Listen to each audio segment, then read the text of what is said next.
আজকে বানাবো একটা মানি সেভিং বক্স যেখানে তুমি টাকা সেভ করতে পারবে। এইরকম উডেন বক্সগুলো অনেকদিন ধরেই দেখতেছিলাম বিভিন্ন পেজে, যেগুলোর দাম 2000 টাকার উপরে। তো ভাবলাম কেননা নিজেই একটা বানিয়ে নেওয়ার ট্রাই। তো এর জন্য আমি একটা বিস্কুটের খালি প্যাকেট নিয়ে নিছি। এখন প্রথমে এটার কাটা পাশটা জোড়া লাগাই নিচ্ছি, এরপর এটার ফ্রন্ট সাইডটা কেটে নিব। মা, এটা কাটলো কেন? টাকা তো এখান থেকে পড়ে যাবে।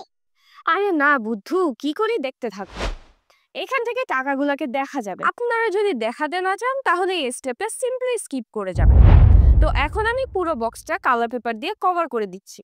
আপনারা যারা আমার চ্যানেলে নতুন, ইউনিক সব আইডিয়ার জন্য এখনই সাবস্ক্রাইব করে রাখুন, নয়তো অনেক কিছু মিস করে ফেলবেন কিন্তু। যাই হোক, এখন আমি একটা চার্ট বানাই নিচ্ছি। এখানে 15টা কলাম আর 20টা রো আছে, টোটাল 1 লাখ টাকা হবে এখানে। আপনারা এই চার্টটা কপি করতে পারেন যদি আপনাদেরও টার্গেট এরকম থাকে। এখন আমি এই চার্টটা বক্সের উপরে লাগায় চারদিকে ওয়াশি টেপ দিয়ে একটা বর্ডার করে নেব। এখন আমি উপরে কিছু জায়গা কেটে নিব যেখান দিয়ে টাকা ঢুকানো যাবে। একটা ট্রান্সপারেন্ট শীট নিচ্ছি, বক্সের মাপ মতন কেটে অ্যাটাচ করে নেব। মা, এটা তুমি কোথায় পেলে? তোমার নতুন জামাটা ছিল এই প্যাকেটে।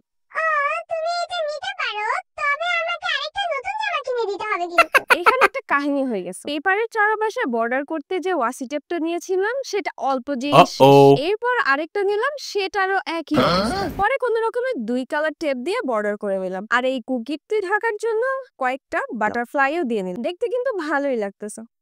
তো এই হলো ফাইনাল রেজাল্ট। মা, আমাকে একটা রাখতে দাও।